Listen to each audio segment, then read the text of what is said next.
card for AEW Revolution is shaping up very nicely, and we now know who will be challenging Konosuke Takeshita for the International Championship. It's going to be Kenny Omega, of course, but we didn't know coming into tonight's show who would be defending the title against Kenny Omega, because you see, these two men were competing for the right to find out who would get to meet Kenny at Revolution.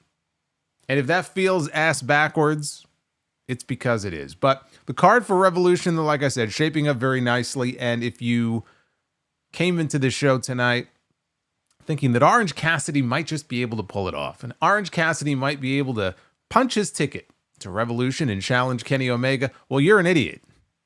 I don't even think Orange Cassidy's own family thought that he had a shot of walking out of this show tonight with that championship, and he didn't. But these two guys went out there and they had a fucking great main event on this show. You can't hate on this match. This was one of the best Dynamites. I mean, honestly, it may have been the best Dynamite main event of the year so far. And if it wasn't, it was certainly one of the best Dynamite main events that we have had. So that match was incredible. We also on this show tonight had the official announcement that at Revolution we're going to get the match, a rematch, between Swerve Strickland and Ricochet. But Prince Nana had a very interesting proposition for this match. A little stipulation of sorts that was attached to the match that makes things a little more interesting, because when this segment was over on this show tonight, I only had one thought on my mind as far as where this appears to be headed. So we'll talk about that segment. And Jon Moxley, the AEW World Champion, is heading into Revolution. All alone, it seems. Every week we see this guy come out, and he's got Marina Shafir, and he's got Claudio Castagnoli, and he's got Wheeler fucking Yuta, and he's got Pac when Pac decides to show up. Pac's been taken out. Marina Shafir tonight taken out. Claudio taken out. It looks right now like Moxley is going to be the underdog going into Revolution, and he may not have anybody there to watch his back, which would be a little bit different for a Death Riders match. Instead of getting the usual bullshit interference that we got, that would be kind of nice. But they really want you to believe that Adam Copeland is going to walk out of LA with the AEW World Championship. I don't necessarily subscribe to that theory, but I tell you one thing right now. If there is anybody who would be 100% in favor of whatever finish, whatever it may be, he could slip on a banana peel. As long as the AEW World title comes off of Jon Moxley, I would be in favor of that finish. I'd be okay with it. I don't necessarily think it's going to happen, but they're stacking the deck against him now in a way that they haven't done before going into the pay-per-view. I would say as far as this week's show, you know, while not as good as some of the other shows they've had recently, I did think that it was a solid show. We had a fun trios match on this show. We had a tremendous main event, as I mentioned, with Orange Cassidy and Takeshita. And we had some new matches made official for the pay-per-view. So let's get into it. This is your AEW Dynamite review. It is Wednesday, February 26th, 2025. I am the Solomonster. Like and subscribe. Super chats are open. We have a goal set in the chat for a possible bonus round of Be the Booker, which we hit our regular goal. We will do at the end of this stream. So thank you to everybody who has dropped one so far. And again, if you want to do that, we'll be reading those a little bit later on in the stream. Dynamite came on the air tonight, lots of pyro, and we had Excalibur on commentary welcoming us. He is very quickly cut off, and we cut to the back, and there, because we hear the sirens, and there is an ambulance in the back. And the doors swing open, and inside the ambulance is Adam Copeland. And he says he wanted to give the Death Riders a preview of their ride tonight. So then we go back to ringside. It's Tony Schiavone, it's Excalibur, it's Taz. They're running down the card. We get a pre-recorded video of MJF, and he is laying on a table. Not sure at first where he is exactly, but then it becomes clear he's getting laser tattoo removal. Remember that tattoo that he supposedly got on his lower leg? Bet on yourself with the AEW logo. Well, he is getting it lasered off as he is speaking to us. Said that it was the biggest mistake of his life, and so he is getting rid of it, something he got for the fans. And he watched on as hypocrites every week. They chant cowboy shit when he is literally giving them an arm and a leg. Says the fans witnessed the best to ever do it in real time, and they choose Hangman. So now he's focusing on the three most important letters, the only letters that matter, he says, which are MJF. So we have a truck that arrives at the, or whatever, some kind of vehicle, arrives at the arena, and it's got giant bullhorns on the front of it. I said, oh boy, JBL has arrived. He's everywhere, this guy. He's in TNA, he's in Mexico, he's in WWE. Now he's showing up to Dynamite. Thankfully, it was not JBL. It was Hangman Adam Page, who gets out of the car, and he power walks through the backstage area, makes his way to the ring for the opening match against, I mean, this is some stiff competition here that they put him in the ring with on this show, Aaron Solo. Hangman Page against Aaron Solo. Bell sounds, and Hangman fires off a big boot. Solo floated over into an attack and hit a corkscrew kick, but he missed the follow-up clothesline. That allowed Hangman to catch him with a lariat, and then the buckshot lariat, the only lariat that matters here. He caught him with the buckshot lariat, and that was it. 67, maybe not even. Maybe this went 55. I don't know. I mean, it was right around a minute, if that this match went. So then Hangman grabs a chair, grabs a microphone, and he sets the chair up in the ring, takes a seat. And he says that there are three things, actually he was standing first, but he said there are three things that he hates in this world. Number one, CM Punk. Number two, he said running out of biscuits. All right, so maybe he didn't say number one, but you know he was thinking it. He said running out of biscuits. Number two, English Ivy. Now, I wasn't even sure exactly what he was talking about here, but evidently, if you follow him on Blue Sky, because I guess he is active on there. He's no longer active elsewhere. But he's a big plant connoisseur. Really big into plants. And apparently, and I didn't know this, but English ivy suffocates plants and trees. It's a very invasive species, I guess. It sounds pretty wild, actually. So he hates English ivy. And he also hates when a little bitch with a leaky spray tan spits in his face, which is what MJF did to him last week. So he's going to sit here and wait until somebody finds MJF and drags him to the ring to suffer the ass beating of a lifetime. MJF makes his way out. They play his music. You didn't have to send anybody to go get him because there he was. And MJF comes out on stage. And he's wiping his hands. His hands are all bloody. And he's wiping his hands on this towel, this bloody towel. He throws it aside. And he says he's not fighting him right now. He calls Hangman a heartless maniac and then sarcastically said that he wasn't even sure he had a prayer against him at Revolution a week from Sunday. So he's going to go home to the greatest place on earth, Long Island, New York, and he's going to begin training for his match. He then pretended to go walk to the back, but then he stopped and he turned back. And he turned back to tell Hangman, you know, you may want to go check on your friend because he was worried about him. And they show on screen Christopher Daniels. Christopher Daniels is sitting on the ground up against one of those equipment cases in the back. He is covered in blood, okay, from the forehead. He is covered in blood. The problem with this is that as they cut to Christopher Daniels in the back, he was literally punching himself in the head. Okay, this was him, okay? This was him. He was punching himself in the head. Okay, believe me, I've watched plenty of episodes of Dynamite over the last 6 months that made me want to go like this. So this was Christopher Daniels, and they show him on camera punching himself, trying to get the wound to gush even more. So I'm assuming they shot this live, but even still, like, how the fuck does something like that even happen? Like, they cut to the back, and I'm expecting this guy's going to be laid out. He's going to be, possibly covered in blood, but he's going to be sprawled out or something. They cut to the back, and he's punching himself in the head. They should put him in a padded room. But yes, he is covered in blood. Obviously, MJF did something to him beforehand. So Hangman grabs the chair, and he heads to the back.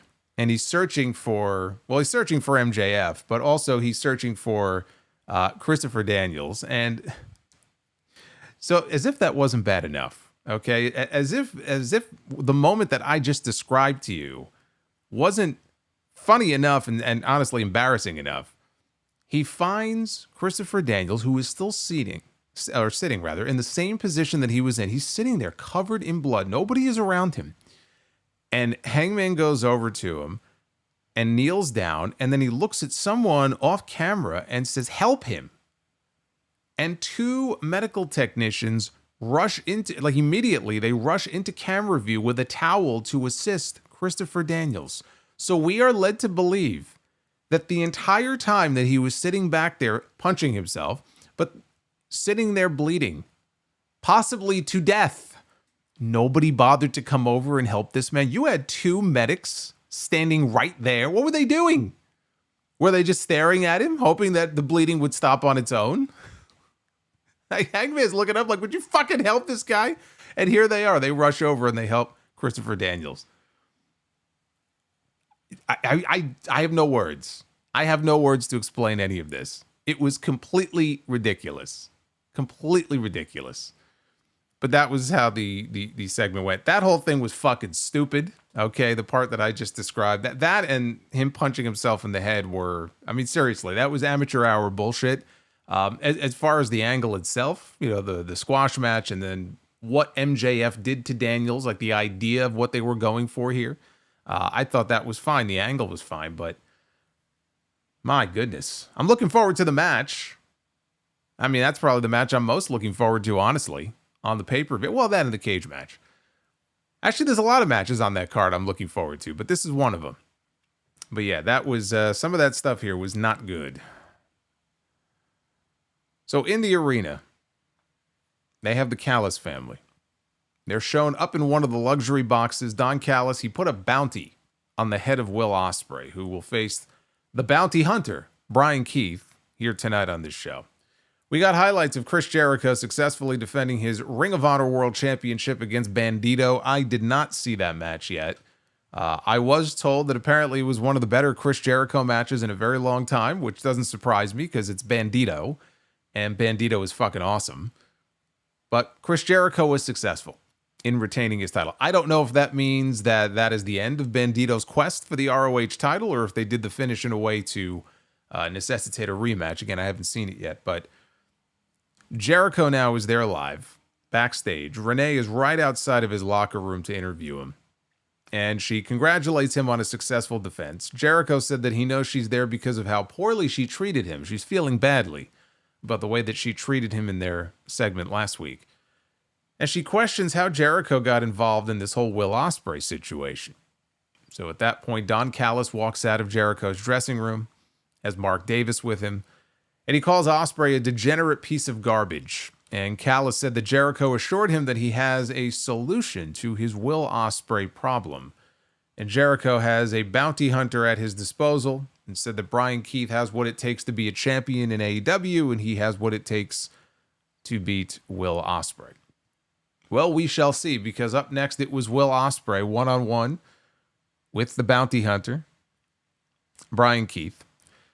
Not a lot of drama to this, but they had a good match. Actually, one of the better showings that I've seen so far with Bryan Keith. He's had some good matches, but this was probably one of the better ones he's had in AEW. Ospreay managed a Stundog Millionaire, followed with an Os Cutter, only got a near fall out of it. He stared down Don Callis and Kyle Fletcher. Then they're up in the box. Okay, they're not at ringside, but he's looking up at them. And that distraction allowed Keith to hit a knee strike. The Emerald Tiger Driver connects for a 2 count.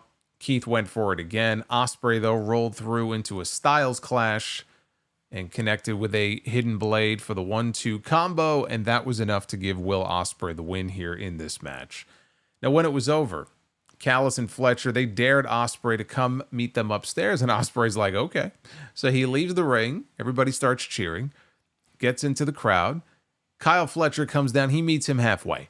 So they meet up on the stairs in the crowd. They start going at it. And, of course, they end up getting separated. The fans are chanting, let them fight. The fans were into this. And they wanted them to let this brawl go on, but they, like I said, separated them. So Ospreay celebrated with the fans, and Fletcher stormed off. The fans were super into it when the two of them brawled, and this all leads to a cage match now at Revolution.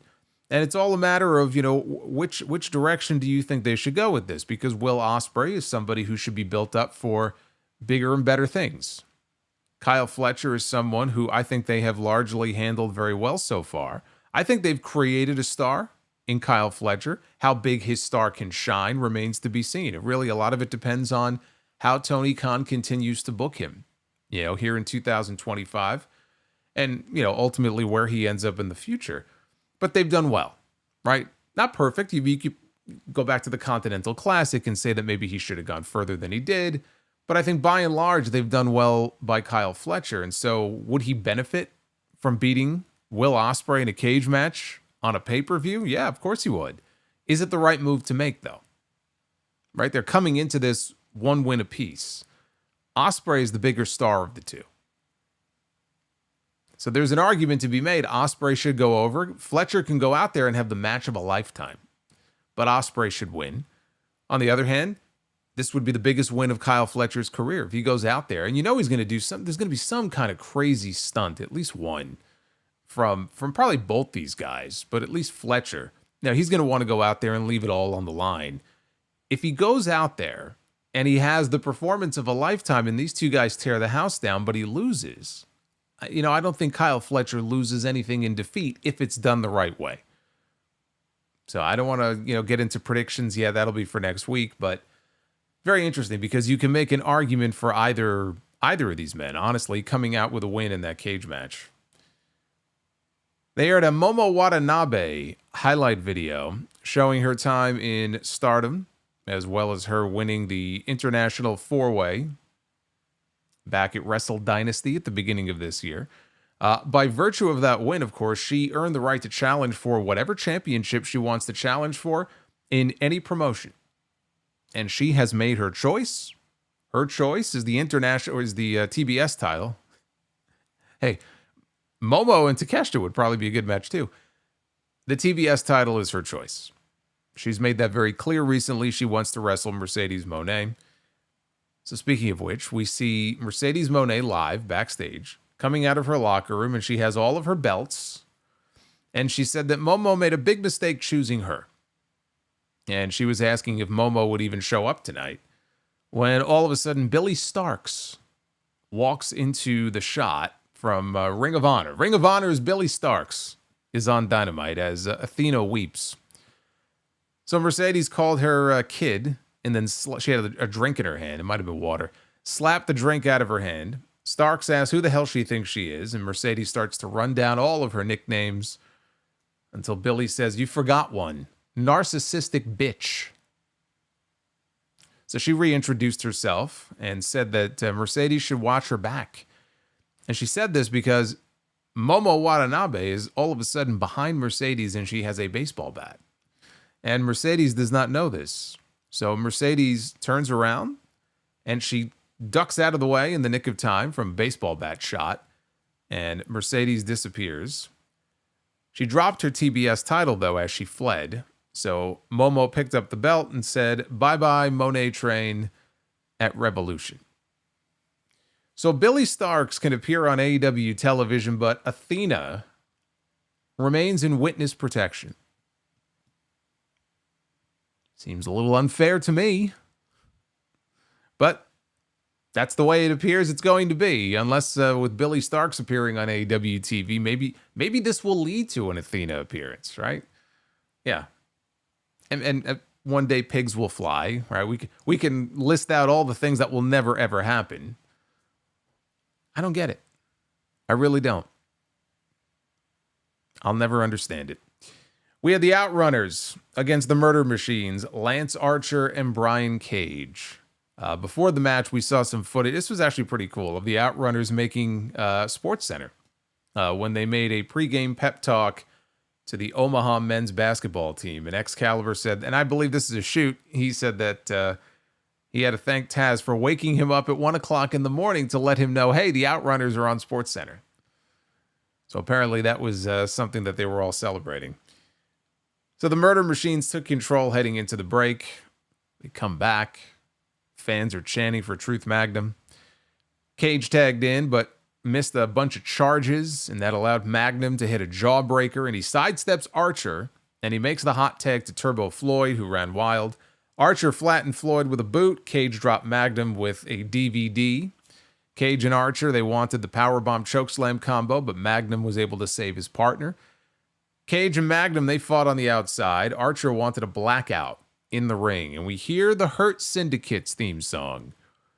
And of course, instead of completing the blackout, as any typical heel would do in this situation, what did he do? He waited too long. He was distracted. And so that allowed Turbo to wiggle out. He got an O'Connor roll, and he got the flash pin on Lance Archer. And the Outrunners, they celebrated up the ramp. The Hurt Syndicate walked out on stage. They were all smiles, and they were sarcastically applauding the Outrunners on their big win. And of course, Archer and Cage were absolutely furious. I'll tell you what I love more than anything else about this. I love the fact that even in a match where they take 95% of it, okay, this was a dominant match here for the most part for the Murder Machines. And even in a situation like this, and of course they've been teasing an upcoming tag team title match. We don't know when, maybe Revolution, they haven't said. But they've been teasing a match between the Hurt Syndicate and the Murder Machines. Even in this situation, Lance Archer still loses. Then, now, and forever, this man still goes out there and loses. And for all we know now, the Outrunners may have just earned themselves a tag team championship match, or maybe now it'll be a three-way match with all three teams. It's only fair. Why would Archer and Cage get a tag team title match after this and not the Outrunners? If they're going to do a title match at Revolution, you got to have at least the Outrunners in there as well, make it a three-way. It's only fair. I don't know if they will, but I mean, that would certainly make sense. Thing is, though, you know, as over as they are, and I find the Outrunners very entertaining. I think their shtick is hilarious, but they're not winning the tag team titles. So, I mean, if they get a straight up, you know, one-on-one tag team title match with Benjamin and Lashley, it's not going to end well for the Outrunners. You want to stick them in a three-way match, you could have Lance Archer do the job again as a way to protect the Outrunners. And maybe that's the way to go about doing it, honestly. Like, the timing just doesn't work, unfortunately. Like, if anybody else had those tag team titles right now, right? Almost anybody else, I would say put the belts on the Outrunners, man. These guys are fucking awesome. But they're on Lashley and Benjamin, who just won them. And they're super over, right? You could say the Outrunners are over. So is the Hurt Syndicate. Maybe more so. So the timing is just not right for them. If they're going to involve them, I think a three-way might be the best thing, honestly. The hell does it matter at this point? If Cage or Archer takes the losing fall, they fucking lose every week anyway. What difference is it going to make? None. They're never going to climb out of the hole that they're in, right? They're forever buried in it, so what does it matter? We had footage of Adam Copeland's quest to take out Jon Moxley. Ever since he lost at Grand Slam Australia, Copeland has made it his mission to take out the various members of this faction one by one. And he started with Pac last week on Collision, took 2 concertos. Moxley here in the video package said that Cope could have asked if he wanted a fight. He could appreciate someone around here who actually wants to play for keeps. Claudio then charges in. He says, hats off to Cope, but it's not him hunting them. Now it's Claudio hunting him. And that led into the next segment, which was Swerve Strickland out to the ring along with Prince Nana. Let me take a break here just to thank you guys for hanging out with me here on a Wednesday night. Again, hit that like button if we get enough. We will shoot for our Be the Booker segment a little bit later on. We're at 230-ish likes right now. We need at least 400. Minimum 400. That's the goal for that. So you guys can try to make that happen. Swerve comes to the ring. He's got Prince Nana with him. And Nana had a contract. Strickland said 3 years ago, he looked Tony Schiavone in his eye. I remember that night. I forgot what pay-per-view it was. Might have been All Out. But I remember when he was introduced. And he got a really good reaction that night even when he first showed up. So he brought us back to the night that he walked out on that stage. And he told Tony Schiavone that he would win the AEW World Championship. And he said it's very fitting that they're wrapping up Black History Month because he made Black history when he fulfilled his destiny. Night in and night out, he showcased the AEW World title to the world. Nana was right when he said 2 weeks ago that the AEW title, it hasn't been his focus for far too long. He said that he's still the man around here, and he said he needs gold around his waist, but he has to right some wrongs first. And he made it very clear to Ricochet, we're done when I say we're done. So right on cue, Ricochet's music hits. He struts out. He's still wearing the embassy robe that he stole from Prince Nana, and he had a backwards ball cap on. So he asked if Swerve is just dumb or stupid. So apparently he's been hanging out with Mercedes a lot lately. Ricochet said that winners don't chase losers. And he runs down the Padres and he runs down the Chargers. They were in San Diego, in case you couldn't tell.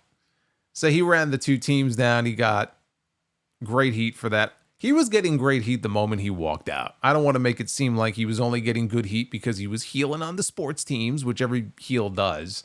But he's been getting really good heat. You know, whatever he's doing is working. He's getting under people's skin. He's getting on their nerves. They don't like him. They think he's a geek. They think he's an asshole. Whatever it is. You can't say that this character that he's portraying is not getting heat. Right? He's out there doing what he's supposed to do. Is he the best promo in the world? No. That could be part of the reason why he gets heat. People don't want to hear from him. Whatever it is, what he's doing is working. It's getting the desired reaction, whether he's healing on sports teams or not. So Ricochet said that he's going to be something that Strickland will never be again in AEW. He's going to be a champion. And he turns his ball cap around to show that it is a Philadelphia Eagles hat, which of course got him even more heat. Ricochet denies Strickland's challenge, right? You get no match. There will be no rematch, he says. He said, the next time you see me, I'm going to have gold around my waist, and I'm not talking about Louis Vuitton. So he's about ready to leave. And Prince Nana says, Ricochet, hold on a second. Says, you might want to reconsider. He talked to Tony Khan earlier today, and he agreed that the fans deserve a rematch. All Ricochet has to do is accept the rematch, and whoever wins that match will become the number one contender for the AEW World Heavyweight Championship. And now Ricochet is conflicted, and you could tell like the gears are going now in his head. Gives credit where credit is due to Prince Nana, and he realizes all I have to do is whoop him one more time, and I become the number one contender for the world title. So he accepts. But he says, not tonight, because everybody in the arena can't afford my fee. So we're going to do it in the City of Angels at Revolution. So Ricochet leaves. Swerve goes to leave the ring. Prince Nana stops him. And Nana says, look, boss, hold up. We need to talk. It's never a good thing when somebody stops you and says, we need to talk. Right? Especially if it's your girlfriend, your wife, but it could be a friend. Right? We need to talk. Nothing good ever comes out of those conversations. So Swerve comes back into the ring. And Nana says, look, I'm proud that you're taking steps to reclaim the AEW World Championship, but I want you to go back to being who you used to be. I want you to go back to being the most dangerous man in AEW. He said that he's taken a lot of bullets for him. Okay, I've taken a lot of shit for you. And he reminded him about Hangman Page and Sting and the Hurt Syndicate, right down to Ricochet, stealing his robe. His robe is his legacy. His robe is the most important thing in the world to him. He needs Swerve to get that robe back in order to fix his legacy, because if not, he doesn't know if he can do this anymore. And with that, Nana drops the microphone and he walks off, and that leaves Swerve in the ring by himself to ponder what Prince Nana just told to him. So first of all, we have a new match that is now official for Revolution. So we are getting the rematch between Swerve Strickland and Ricochet with very high stakes now. Whether it has another stipulation or not, we don't know. I don't know that it really needs one now. You know, the only stipulation that matters is the fact that the winner of this match is going to become the number one contender for the AEW World title coming out of this show. Okay, so that's number one. The only thing I was left thinking when this segment was over is that Prince Nana is turning on Swerve Strickland. That's what it feels like to me. Ricochet has not really put his hands on Prince Nana, right? Maybe he shoved him down, right? He shoved him down maybe, but he hasn't like beaten him up. Like the Hurt Syndicate, I think they put Nana on the Hurt Lock, and Nana's taken bumps before, but Ricochet hasn't really done anything dastardly to him. He took his robe away from him. So it's not like, Ricochet has beaten this guy up, and it really wouldn't make a lot of sense. He really hasn't. And as much as I love the pairing between Swerve and Nana, I think they're gold together. Would Ricochet not benefit from having someone like Prince Nana as part of his act, to be there to back him up and to, just be a part of everything that he does here in this company, and maybe even, frankly, do some of the talking for him. Not all the time, but maybe, some of the time. I think that he could absolutely help out Ricochet. It's not like Swerve needs Nana, right? When I look at these two guys, does Swerve Strickland need a manager? No. Does Ricochet need someone with him? I think that he would definitely benefit from having the services of someone like Prince Nana at his side. So when I look at it like that, it makes it a lot easier to envision a scenario where there's going to be a turn at the pay-per-view and Ricochet goes on to become number one contender. That does not mean the issue between these two is over, right? There would still likely be another match because Ricochet would win the second one just like he won the first one. But then both wins would be under, dubious circumstances. The first time it was a low blow. Was it a mistake? Was it on purpose? We don't know. And then this time it would be because Prince Nana provided the assist. So there would still be an unresolved issue between Ricochet and Swerve. That feud could continue on. I can't shake the feeling that they're setting us up for, no pun intended, they're shaking us. Yeah. Roderick, I know. They're setting us up for a swerve, no pun intended, at Revolution. And again, it would be a shame because I do think that the two of them are so great together. But, look, Brock Lesnar and Paul Heyman were great together, and they split them up in 2002 to put Heyman with Big Show. And we could argue about whether or not that was the best move to make. But it's not like we haven't seen angles like this before in wrestling, right? I mean, we've seen it 1,000 fucking times. But in this case, I think Ricochet could benefit from it. So I might even lean towards that. If it were me, if I were Tony Khan and I was tempted to do something like that, I think I would go ahead and pull the trigger on that. We go backstage. Renee caught up with Hangman Page, who said that MJF is gone. He left the building, but when he finds him, if he doesn't run him over, MJF is going to wish that he had. And with that, Hangman gets back in his truck and he leaves the arena. So that continues the bad blood here between these two. We got one more week to go before Revolution. I don't know what they're going to do next week, but like I said, this is one of the matches that I am most looking forward to on that show coming up on March 9th.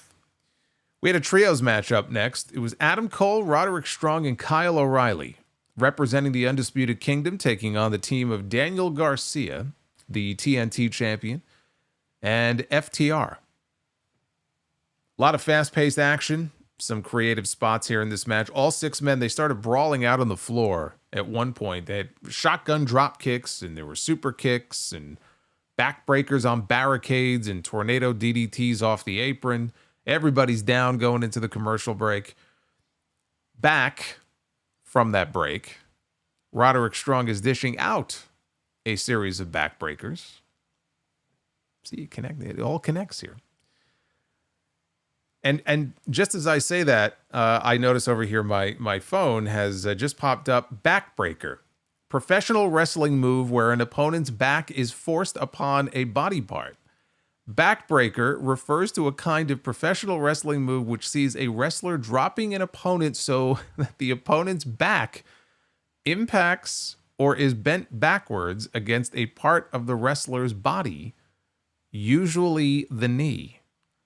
I was not planning on reading that to you, but my fucking phone decided that I needed a Wikipedia description of a backbreaker, even though I didn't ask for it.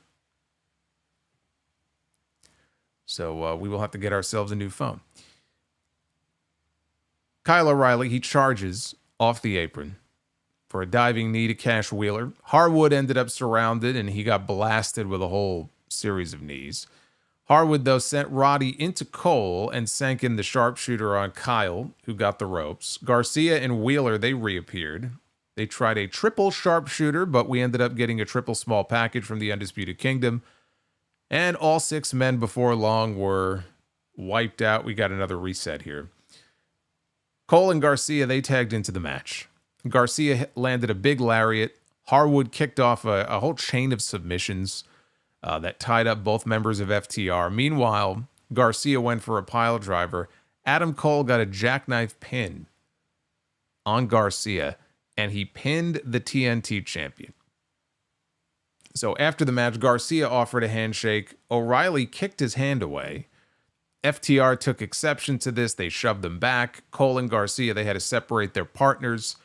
Strong spat at Dax Harwood. A lot of spitting going on here. We had 2 weeks in a row now of somebody spitting on the other person here on this show. And then we were told, because these decisions, these decisions are made very quickly. Tony Khan doesn't waste any time. Tony Khan, he's right there. He's right there at the at the go position. And as soon as the decision needs to be made, he pipes it into Tony Schiavone's ear, and we find out that Tony Khan has made it official. This Saturday on Collision, it will be Adam Cole challenging Daniel Garcia for the TNT Championship. All I can say about this is if you're going to pin the champion, then the person who pins the champion, if it's non-title, should be next in line for a shot at the championship. So at least they did that. That's sensible at least, right? If they're going to have Daniel Garcia get pinned on TV, whoever does that should be next in line for a shot at the title, and now we have a title match. Now, Daniel Garcia has not exactly been doing a whole hell of a lot in the last month. This will be his first title defense, by the way, on dry land, not counting the Jericho cruise. In about a month, well, by this weekend, it'll be a little over a month. Last time he defended his title was on Collision. It was actually in a 3-way match. It was against Kyle O'Reilly and I think it was Lee Moriarty, I believe it was. That was on Collision. So this will be his first official title defense since then. We go backstage. Claudio is in the back, and he is searching for Adam Copeland. And he doesn't have to search for very long, because as soon as they cut to him and we see him kind of snooping around, here comes Copeland into the camera shot. The two of them brawl into the arena. They brawl down to ringside. Wheeler Yuta shows up, and he attacks Copeland from behind, allowing Claudio to send him into the steel steps. We see Marina Shafir now is here. Marina Shafir is watching on. In case you couldn't figure it out, this is now the Death Riders portion of tonight's festivities. Claudio grabs a chair, and he starts wailing Copeland with it. They set Copeland up for a concerto. Jay White makes his entrance to even the odds. Copeland recovers, and he starts swinging the chair himself. And he then delivers a spear to Claudio. Marina Shafir decides, I'm going to jump on the back of Adam Copeland and try to subdue this man. And what ends up happening is he swings her around, and he moves out of harm's way just in time because Wheeler Yuta is coming in with a Busaiku knee. And he misses Copeland, and he wipes out Marina Shafir by accident. So now Marina Shafir is down. Copeland then hits Claudio with a chair multiple times, places him face first down for a concerto. He delivers the concerto to Claudio. Now we see Jon Moxley has appeared at ringside. And Jay White kept him at bay with a chair. Copeland now is setting up Marina Shafir for a concerto. Before he could deliver it, we hear Willow Nightingale's music. And I'm just thinking to myself, I figured they weren't. They've been doing some backstage stuff in recent weeks where Willow has been attacked by Marina. So I wasn't really expecting it, but you never know, right? It's like, here she comes, and I'm like, please don't do this. Please do not turn Willow Nightingale, of all people on this roster, do not turn Willow Nightingale heel. She comes down to the ring. She wants to deliver the concerto. And I'm just like, please don't turn around and hit Copeland in the head with this fucking chair. But she doesn't. And she delivers the concerto herself. Now, they did have one more segment in the back later in the show. We see Marina Shafir and Claudio being loaded into the ambulance that Copeland was in at the beginning of the night. And they send them off to some local medical facility as Copeland and Willow basically wave goodbye to them. And Jay White is there as well. So the baby faces, they finally are left looking strong as we've ever seen them. Because now multiple members of the Death Riders have been taken out. Not only taken out, but sent away in the back of an ambulance. So it's nice for a change to have the baby faces put over, this crew that strongly. And it looks like right now that Jon Moxley is going to be heading into Revolution all by himself. He may have Wheeler Yuta with him. Actually, he's the one I'm worried about because they always have him doing the run-ins in these fucking pay-per-view main events. But Moxley is either going to be down a few people or down his entire group heading into the show, which would make, in theory, it would make it a fair fight with Copeland, which, would be nice. You get mostly a clean match out of it until whatever bullshit I'm sure they're going to do at the finish for that match. The thing of it is, though, like they did that finish at Grand Slam where Copeland got choked out.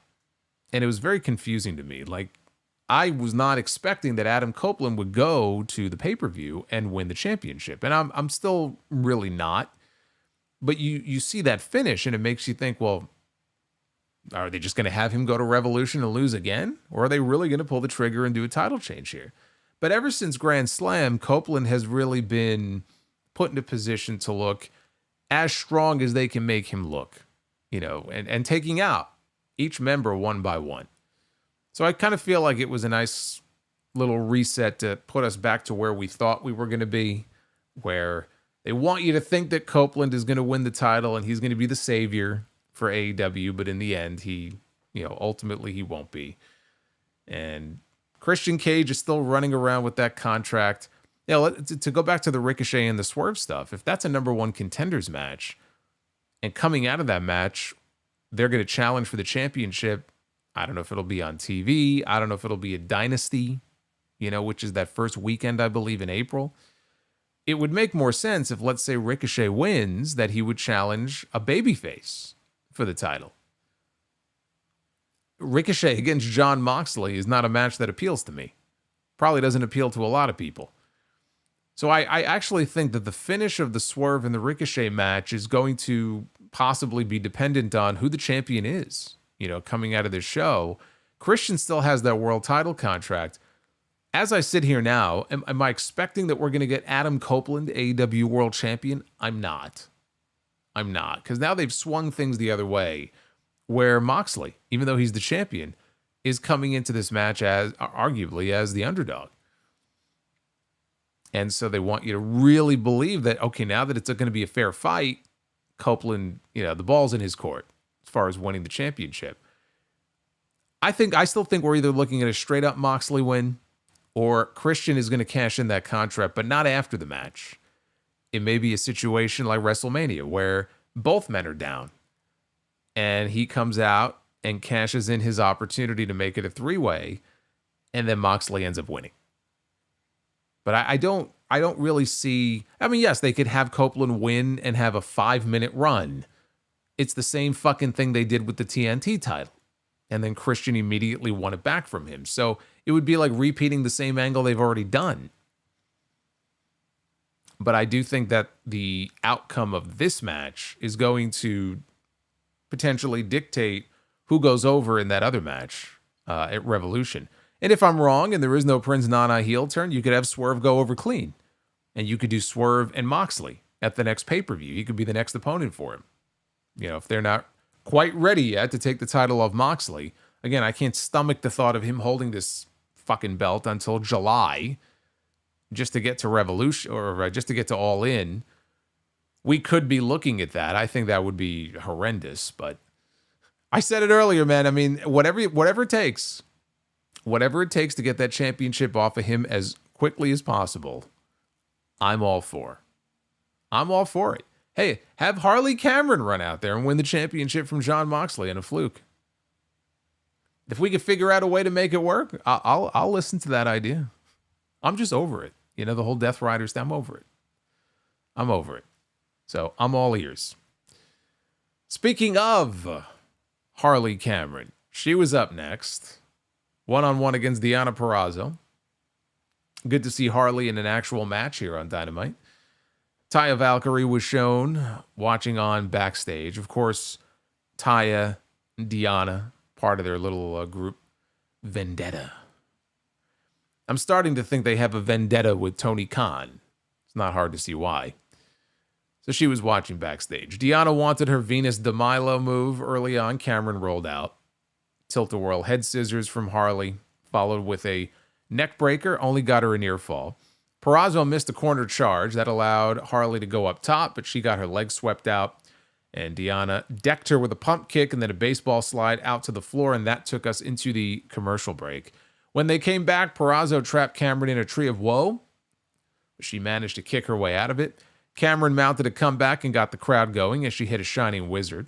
And she wanted a bulldog. Deonna escaped into a pump kick and a high-stack powerbomb for 2. The Venus de Milo was briefly applied. Cameron got a roll-up, though, for 2. Both women get to their feet. Cameron hit some form of an inverted neck breaker, and she got the win. I don't know if she has a name for it or not. I assume that's her finish, and she got the win. And as soon as this match was over, I just thought to myself, I said, those reports that came out a few weeks ago, that Deonna Purrazzo supposedly being very frustrated with her position in the company, and she wants to, it's not even the fact that she's not really being featured prominently, but the way in which she's being featured, she's not happy. And apparently she's been very vocal about this in the past, behind the scenes. Whether it's directly to Tony Khan or his intermediaries, I don't know. But this match was over, and I just thought, well, you wanted more TV time, and you got it. You got more TV time. Harley Cameron has, you could count on one hand the number of wins that Harley Cameron has in her career and still have fingers left over. Deonna Purrazzo has now fallen to Harley Cameron. Feel the wrath. I know that there are Deonna Purrazzo fans out there who are not happy, but hey, she signed. She wanted to come to AEW, and I mean, I'm not surprised. I'm not shocked. It is kind of shocking, though, if you think about how she was positioned in TNA and how she felt like a star. She does not feel like a star at all in AEW, and there's been no attempt made to make her feel that way. It really is it's stark when you look at Deonna here and Deonna where she used to be. The difference is very noticeable. So I'm sure she is frustrated, but you know what? She's not the one who's over right now. You know who is over? Harley Cameron. And it was not the right time for Harley Cameron to win the TBS title in Australia, but what it is the right time for is to do exactly what they did with her on this show. Get her in the ring, and get her in the ring, frankly, with people like Mercedes and like Deonna, who are better in-ring performers than she is. Because Harley is still green. I mean, she's still rough around the edges. I wouldn't say this was a great match, but the only way that she'll get better is by working matches against people who are better than her. And it's not like AEW is running house shows and she's working tons of matches every single week. So this is exactly the sort of thing they need to be doing, and at the same time, let her rack up some wins and really build credibility. Again, up until recently, she had not won a single match in 2 or 3 years in AEW. So she's behind the 8 ball now. Let her start racking up wins. I'm sorry to all the Deonna Purrazzo fans out there that there may be, but can't argue with the outcome here. And they close the show with my boy, Orange Cassidy. One-on-one with Konosuke Takeshita for the AEW International Championship. Don Callis joined on commentary with his personal protector, Mark Davis. Takeshita took off Cassidy's sunglasses as they came face-to-face in the ring. He broke them, and he tried to eat them. Cassidy then reached into his pocket, and he pulled out a backup pair. And this infuriated Takeshita. So after a shoulder block, Takeshita took off the sunglasses. He presented them to Don Callis, who put them on. Takeshita dared Cassidy to hit him, and so we got the slow-mo strikes. And Takeshita fired off a forearm in response. Cassidy hit the little kicks, the weak kicks in the corner. Takeshita no-sold them. He tried a suplex from the apron back inside. Bryce Remsburg, though, as he was backing Takeshita away from a choke in the ropes, Cassidy hit a slingshot DDT. Cassidy kipped up and played to the crowd. That was a mistake, though, because Takeshita rose up and blasted him with a forearm shot. So Cassidy avoided the Blue Thunder Bomb. He floated over. He was trying his spinning DDT. Takeshita, though, blocked it. Cassidy tried a Stun Dog Millionaire, and Takeshita countered into a wild Blue Thunder Bomb. This whole sequence really was great. Cassidy collapsed before Takeshita could hit the pump knee. So he tried a power bomb, which Cassidy countered, and he tried for Beach Break, but both men tumbled to the floor. Callis left commentary. He was going to try to get some shots in, but Bryce Remsburg put a stop to that. Takeshita hit a forearm shot. Cassidy, at this point, he goes over, and he clears off the announce desk. And he lays on top of it, and he dares Takeshita to fight him, and he puts his hands in his pockets. And so Takeshita obliges, and he wanted a power bomb, but Cassidy connects on a beach break on top of the table. And this was as close to an actual table break as we have gotten in AEW, because as you all know, if you watch this show, and I remind you every single week, because as Excalibur has told us before, this is a solid oak announce desk, and solid oak, it don't break. This time, it barely broke. The table, it did break, but very, very little. And they both rolled off the table to the floor.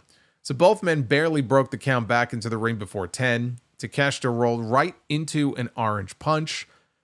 Takeshita went back outside. Cassidy hit a suicide tornado DDT. He walked over to Don Callis. He ripped his sunglasses off of Callis's head.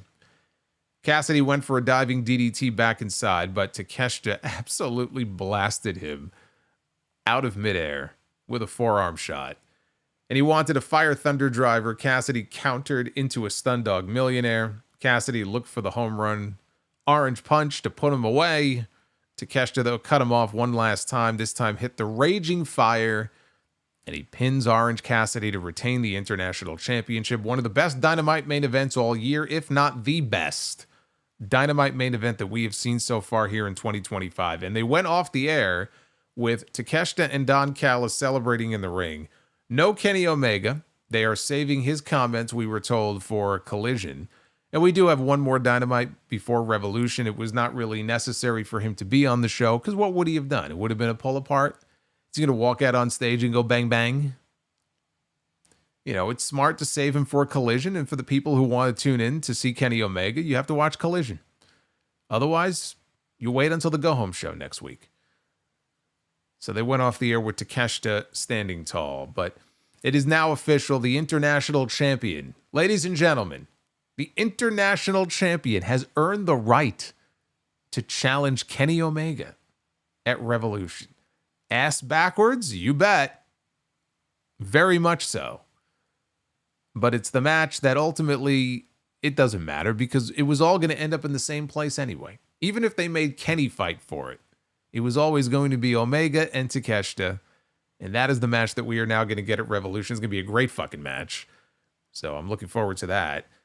And it does feel to me like we're quickly approaching the end of Takeshita's reign as the International Champion. I think he's done a phenomenal job every single time we see him in the ring.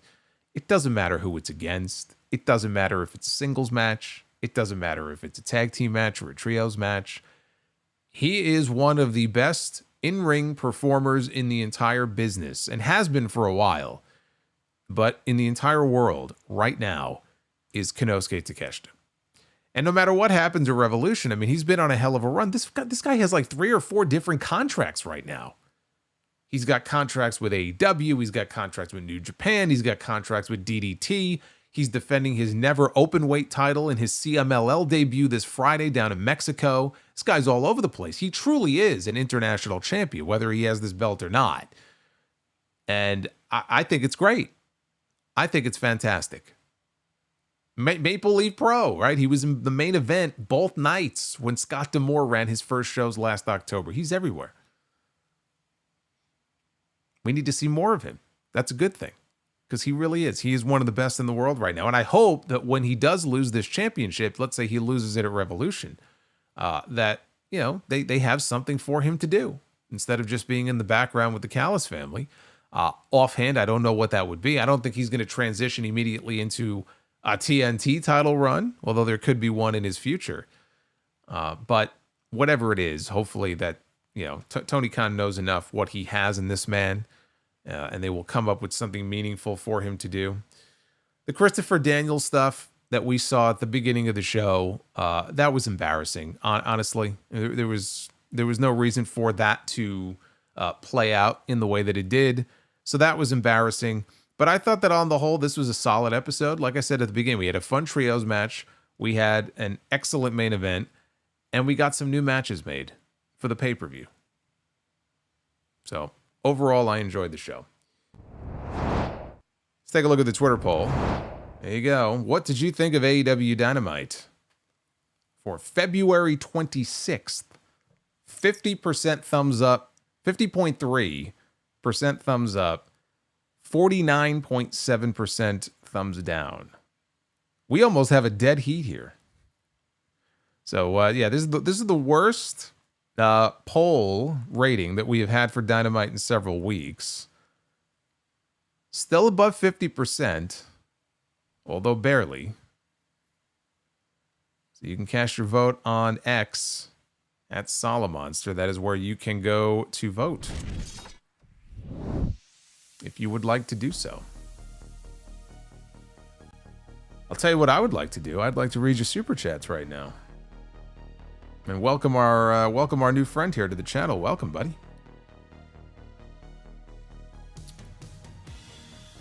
I hope you're doing well. Razor thin, that's right, Bliss fan. Razor thin margins there in the Twitter poll. You guys can help tip the scales one way or the other.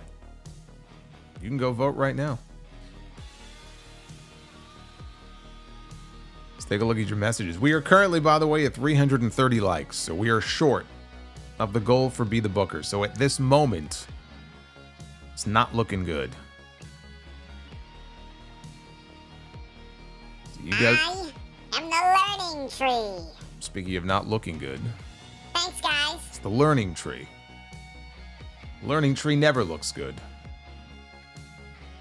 That Tuxedo? Thank you, Tuxedo.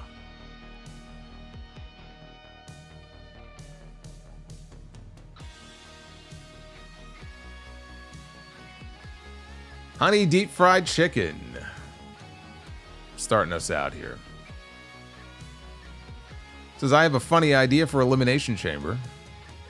Roman Reigns brutally attacks Seth Rollins and it steals his spot in the chamber. Who would that be funny for who? I don't think that would be funny for Seth. Yeah, I don't see that happening. I don't see that happening.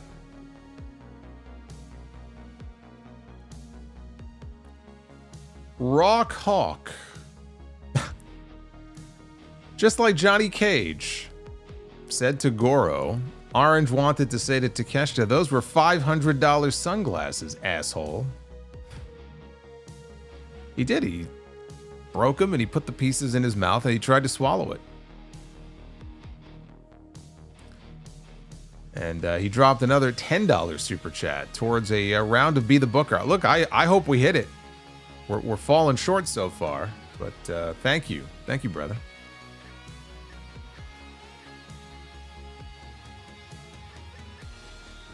George Seckman.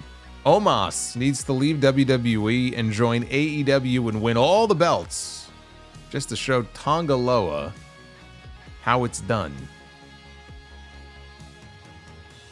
Does he, though? I think you and I, we have a difference of opinion on that. I'm not so sure we need to see that.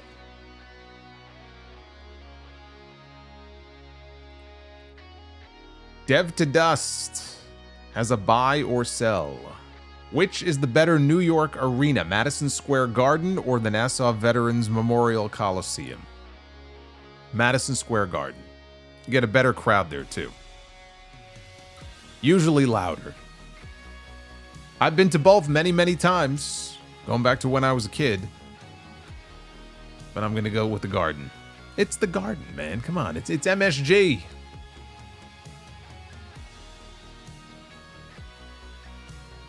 Oz and Glorious with the $5 super chat.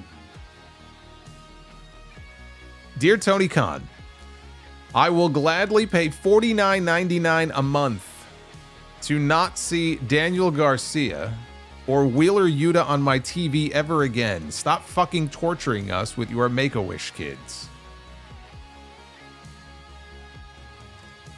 Well, you're going to get Wheeler Yuta, and you're going to like Wheeler Yuta because Tony Khan loves Wheeler Yuta.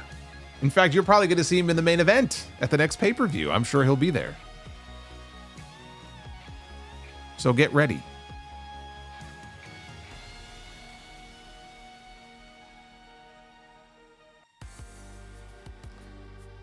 Oz also says 45 months of channel membership. He says, acknowledge me and hit that like button. 45 months of channel membership for Oz, the mighty Oz Inglorious. I fucking love it. 45 months. Thank you, Oz. Oz is the man. Eric Deshawn. The $20 super chat. I feel like Konosuke Takeshita is ready for bigger and better things after dropping the international title. Maybe a short run with the world title. What say you? Oh, he's ready for it. Is he going to get a short run with the world title? Absolutely not. I don't see that happening. Not anytime soon.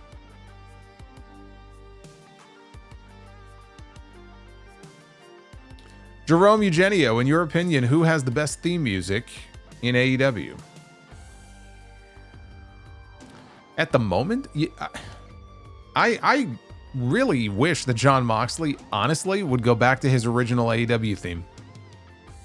I really liked his original AEW music. It's too bad he doesn't have it anymore. But I mean, at the moment, Swerve maybe Swerve. MGM Ballin'. Decent show, but the Outrunners tag match was a botch fest. That's what they did back in the 80s, brother. They botched.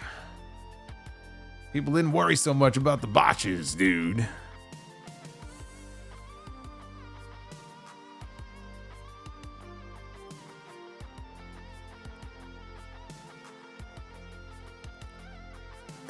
Red Skies, what's that? Tuxedo T Servo. 42 months of channel membership.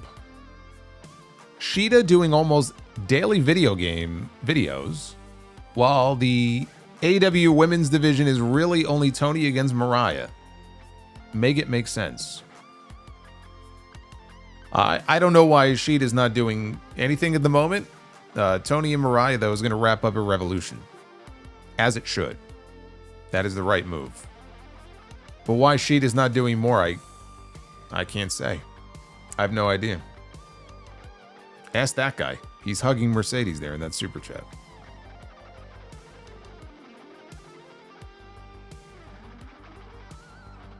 Scumdog. Favorite Pokemon?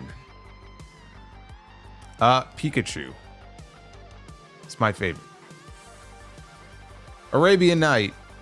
Got a feeling with Moxley all alone at Revolution that he will bring in a new member to help him retain, and that someone is the walking weapon.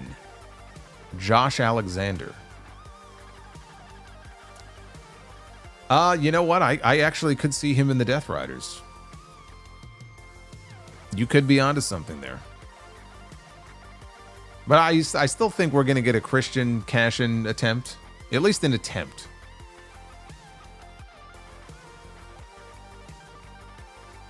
Arabian Night says... Oh, Arabian Night, I just read yours. So good I had to read it twice. Base Beerus. Bane emoji for the backbreaker. You got the... Yeah, you got it. You got him in the chat if you're a channel member. You got all kinds of emoji. You got Goulberg. Let me see some Goulbergs in the chat. You got that emoji too. Havili, channel member for 21 months. Said, what is Solo's favorite Stadium Stampede match? Buy, sell, or rent on who should have won the tag team championships. Crime Time, Heavy Machinery, or Enzo and Cass? Not Bree Mode.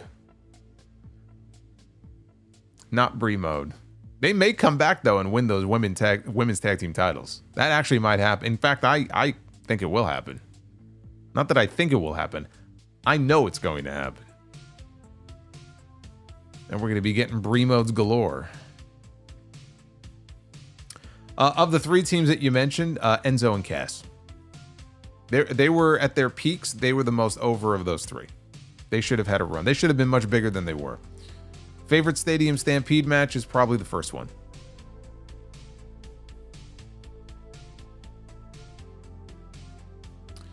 Oz and Glorious. Ricochet is great. We need Samantha managing him. That'd be great, but I think it may be Nana. Could end up being Prince Nana. Tuxedo T Servo. I followed Deonna in Impact. I have no idea who this person is in the the Deonna skin. Yikes. It really does feel like two totally different people. I think part of it is she may just feel defeated, honestly. I mean, she's, got no reason to be excited about what they have her doing at the moment. You blame her if she lost her spark? You lost her smile, like Shawn Michaels?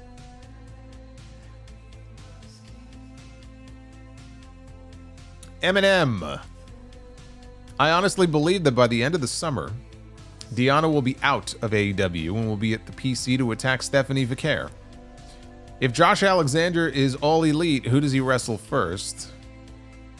Well, I mean, the idea that was a Tuxedo just mentioned, I could see him being brought in as a new member of the Death Riders if they want to keep this shit going.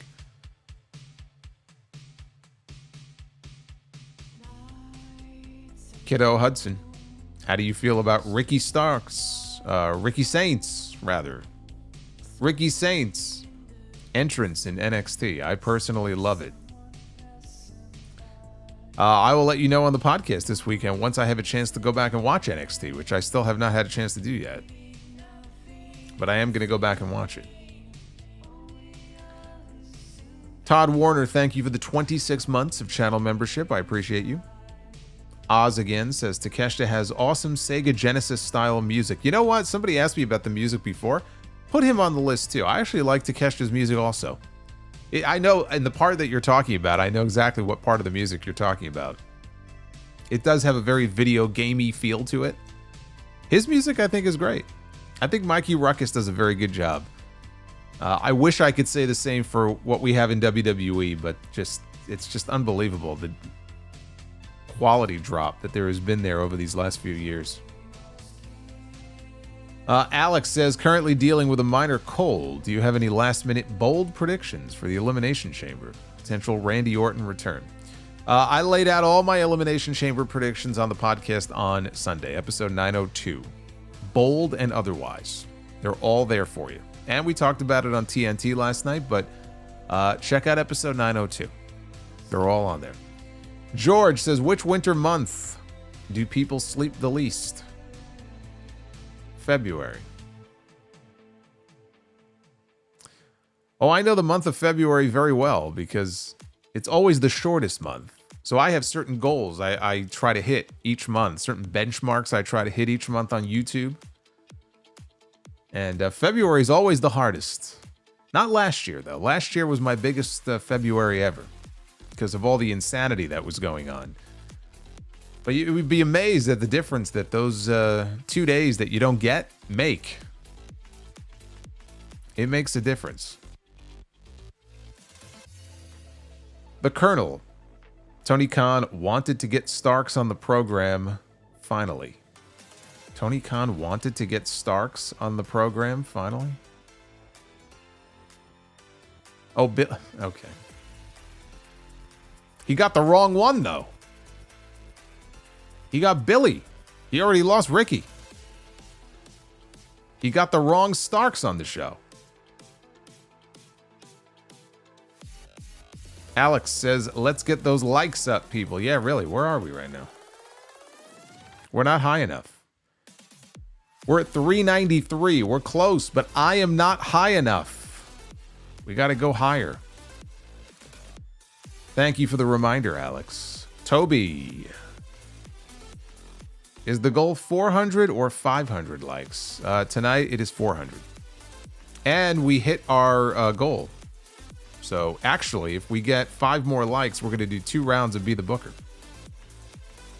This is quite the turnaround here. Verbal Souls. Are we talking about souls again? I want your soul.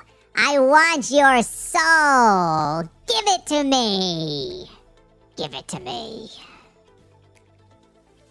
Everyone's talking about souls this week. Buy, sell, delete. Triple H's Reign of Terror. Slapnuts early TNA. Or belt collector of hot dog indie belts, Mercedes Moné.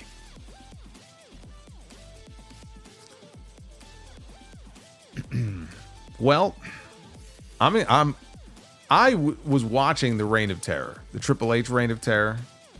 I wasn't watching the Slapnuts run week to week, so it didn't bother me as much as the Triple H one did, because I had to watch that shit every single week if I wanted to watch the show. He was the main guy on the show. He was the champion on the show. I'm still going to go Triple H. Forget the rest. We just put Triple H right at the top of the list.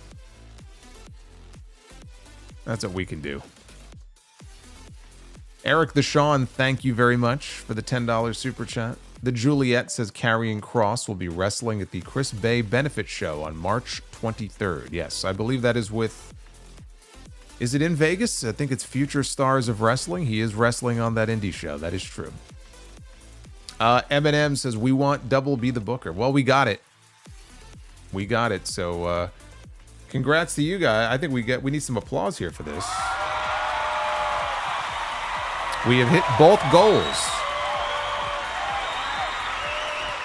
We have hit both goals.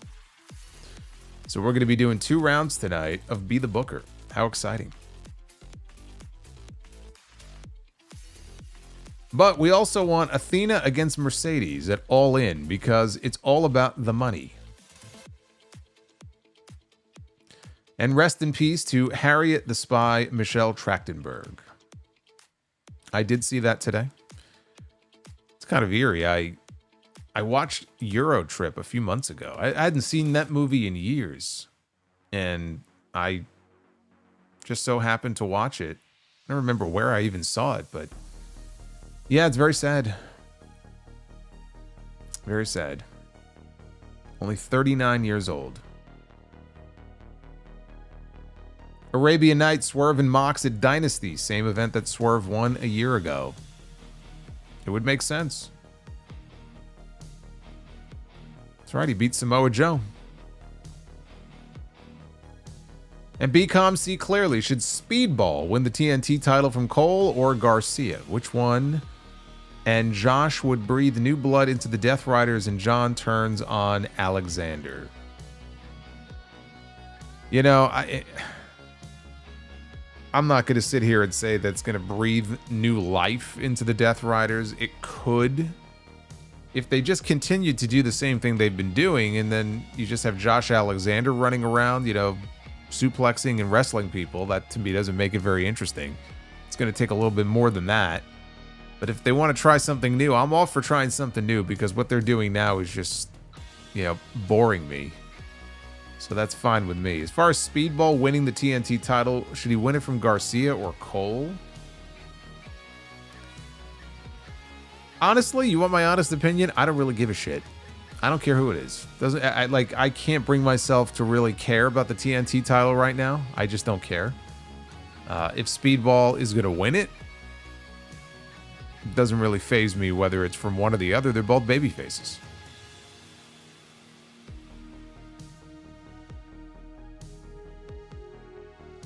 So, but I mean, you're also proposing what? That he wins it right away? He hasn't even debuted yet.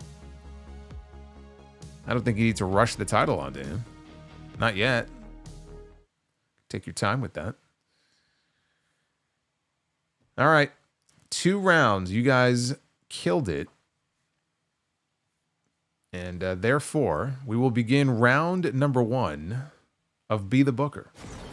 Ladies and gentlemen, it is now time to be the Booker. Speaking of former AEW talents, there's one right there. Pentagon. Good old Penta. Another one that got away from Tony Khan. Okay. Round number 1. We'll begin with Tag Team Be the Booker, as we usually do. And look at this. Somebody who left Dynamite tonight in the back of an ambulance is actually in Be the Booker here. Claudio and TJ Wilson. Former tag team champions on Monday Night Raw. They're kicking us off here. They're actually a very good team. Very good team. And they are going to be taking on the team. Well, would you look at who we landed on here? It's the Outrunners.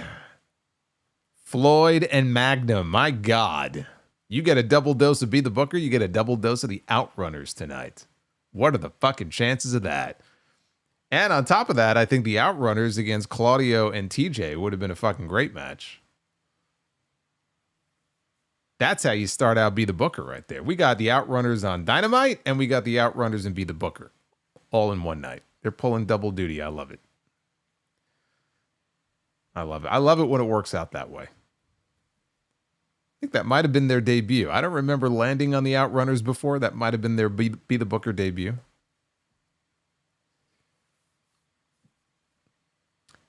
Women's Be the Booker begins with the lovely Asuka, who should be back soon from her injury.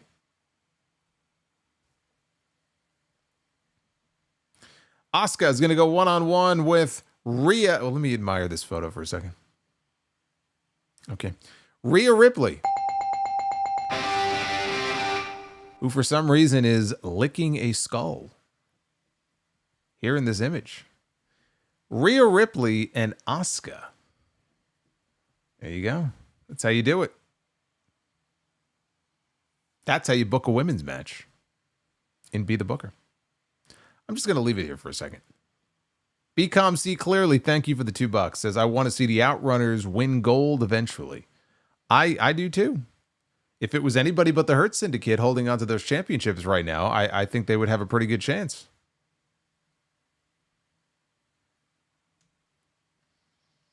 Fire Panda is with us. Hey, Fire Panda, thank you for the 29 months of membership. Says Star Wars Episode 3, Revenge of the Sith, is coming back to theaters in April. Solo, for Halloween, you should get frosted tips and go as Michael Cole. Go where? Where am I going? You should go as Michael Cole for Halloween, but go where? You want me to leave the house with frosted tips? Which tips should I be frosting? All right, main event time. Here we go. Our first of 2 main events here on this night. And we begin with the legendary, late, and great Owen Hart. And the two, as you can see there, 2-time Slammy Award winning Owen Hart.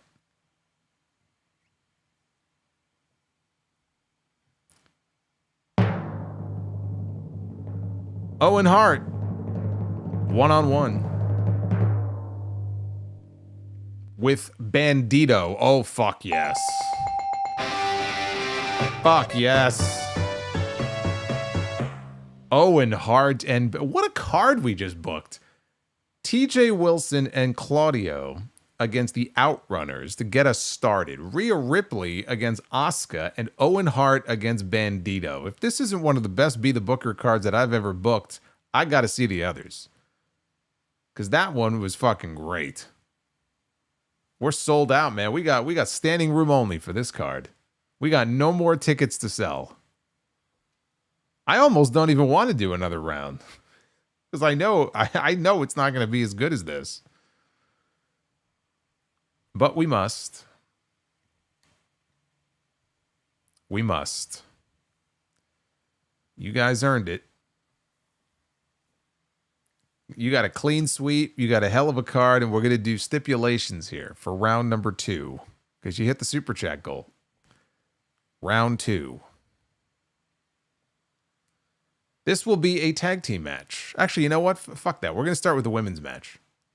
Just because. So we'll book a women's match. We're going to have the women open the show here. And this is going to be a hardcore match. So a women's hardcore match is what we are booking here. Can it be as good as Rhea Ripley against Asuka, though? I don't know.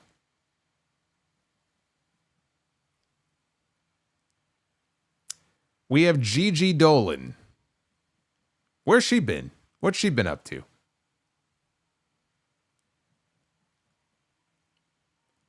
Gigi Dolan is going to be taking on Camille. I could say the same for Camille.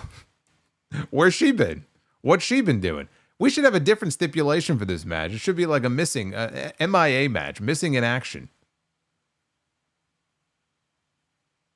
Camille against Gigi Dolan in a hardcore match.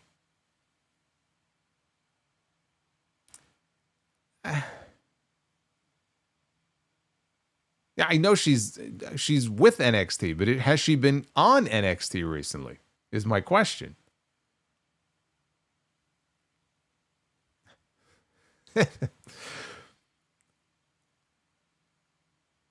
They are fighting in catering, says Marquand.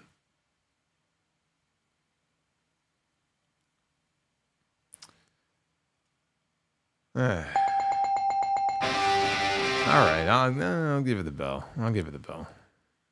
The hardcore stipulation helps, because then they'll have all the smoke and mirrors and shit, and they can use all the plunder, and maybe it'll be something. I don't feel nearly as confident about this, though, as I did Rhea Ripley against Asuka, though. Big difference there.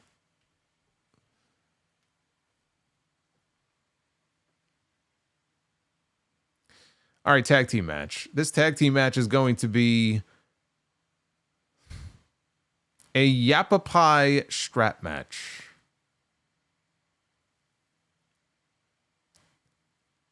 How are we going to have a tag team Yappa Pie strap match? I don't believe this has ever been done before. Oh boy. Tag team Yappa Pie strap match, starting with Owen Hart for the second time tonight. We have landed on Owen Hart. Owen Hart and the British Bulldog, who were a very good team. I've never seen them in a Yappa Pie strap match before. But Owen and the Bulldog are going to be taking on Cash Wheeler and Dax Harwood.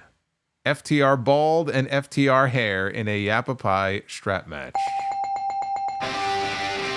They'll make it work. You know why? Because when you have two great teams, they will find a way to make anything work. They will find a way to make it work. That's right. Double strapation. That's right. That is right. Hey, that's 2 bells. Guys, we could be very... you know what? I'm not going to jinx it. I'm not going to say anything. Not going to say anything. Main event time. This... Oh, man. Wow. All right. Main event's going to be a blindfold match. It's going to be a blindfold match. And you know what? That match right there, Jake the Snake Roberts and Rick Martel, WrestleMania 7, they took a stipulation that had no business being as good as it was, and they actually had a good match. So it is possible. It is possible. I'm just saying, you can't lose faith.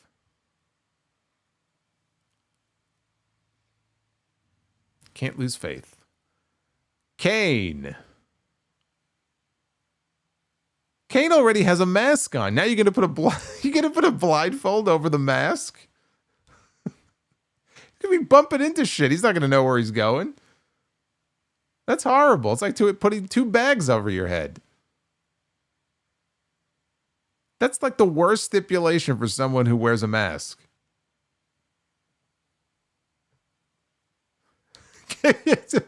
Blissfan says Kane will struggle to breathe. Kane will struggle to breathe. How is he going to breathe? He might pass out. How's he going to get oxygen?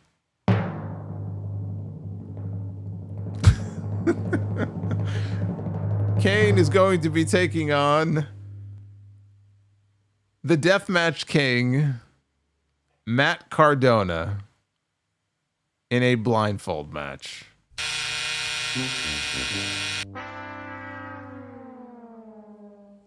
We were so close.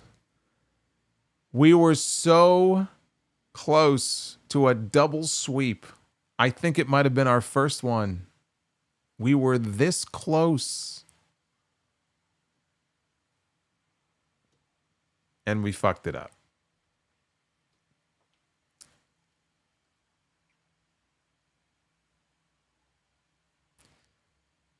Well, that was disappointing. So close, yet so far away. Having 2012 nightmares immediately.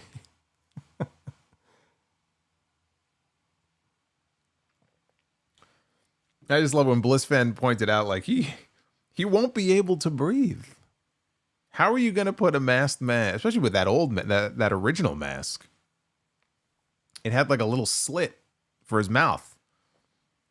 Couple of little nose holes. They get to put a fucking a fucking sack, like a burlap sack over his head. Oh, man.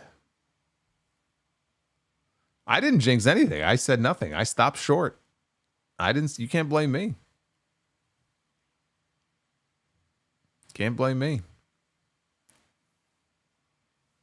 That's right. It was the curse of Goldberg. It was all Goldberg's fault. I'm going to blame anybody else. Blame him.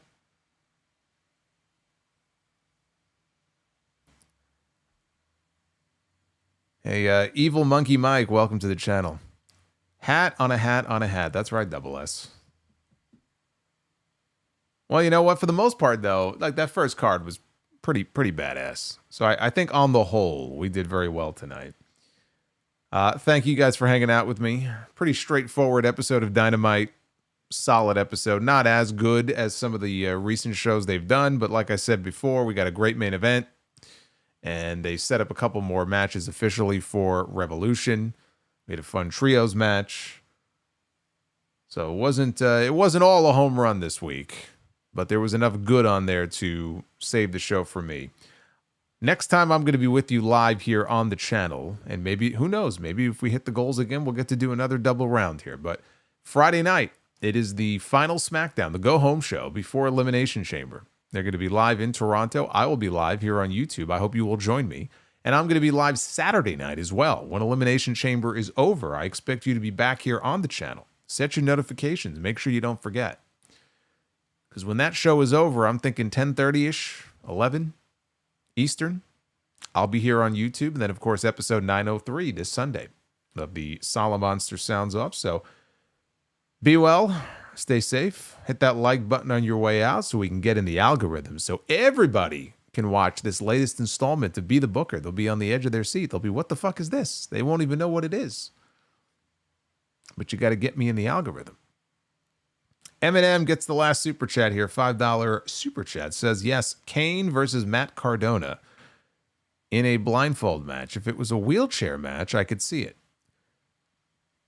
Sadly, we all got Vince Russo, bro. No, I can't see it in a wheelchair either. I know Cardona got sent off the stage in a wheelchair, but as far as a wheelchair match, no, I have no interest in seeing that. We'll do it all over again on Friday night. Until then, take care, guys.